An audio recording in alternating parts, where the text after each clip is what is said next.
Ito ang GMA Regional TV News. Balita naman sa Visayas at Mindanao mula sa GMA Regional TV. Isang bata ang nalapnos ng balat matapos magliyab ang isang motorsiklo sa Davao de Oro. Cecil, ano ba nangyari? Rafi, sakay ang bata ng motorsiklo kasama ang kanyang ama nang magliliyab ang motorsiklo. Nagpapagaling na siya sa ospital. Yan at iba pang maiinit na balita hatid ni Jan D. Esteban ng GMA Regional TV. Tubig ka, Brede! Tubig ka! Hagulgol ng isang bata ang bumulabog sa mga nasa New Bataan, Davao de Oro. Kasamang nasunog ang bata na magliyab ang motorsiklo sa di kalayuan.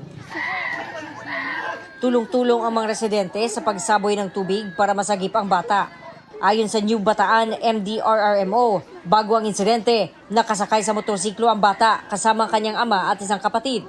Nasa kabilang motorsiklo naman ang ina at isa pa nilang anak. Pauwi noon ang mag-anak mula sa bakasyon sa Mati City, Davao Oriental. Base sa investigasyon, habang nasa daan, umaapoy na ang motorsiklong minamaneho ng ama. Pero pagdating sa barangay Kamanlangan, natumba ang motor. Pagkatumba, nasunog. Katumba, ma'am, natanggal ang taklog sa tangki sa motor. Ang bata, nabasa sa gasolina, din moto, pagkasunog, mauday ang bata lang ang nasunog. Nagpapagaling ngayon ang bata sa ospital. Sa assessment sa to ang NDRR personnel responder na mo, ma'am, nagkakuan siya og kanang second degree burn sa iyahang naong og sa lawas. Patuloy ang investigasyon sa insidente. Sa cellphone video na ito, makikita ang paghahagis ng mga bato at bote ng isang grupo ng mga lalaki sa Iloilo City. Nagtatakbuhan naman ang mga batang hinahabol nila. Ang iba naman, gumanti ng pambabato sa kabilang grupo.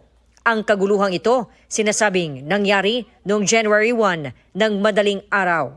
Hindi bababa sa 15 kabataan ang sangkot sa gulo.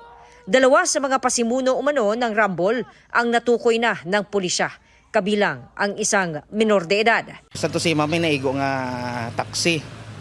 Ti nagrespondi man ni daton ko pulisan kag nagistura naman ang both party nga isitol nila sa may barangay. Ayon sa pulisya, trip-trip lang ng kabataan ang paghahagis ng mga bato at bote dahil sa kalasingan.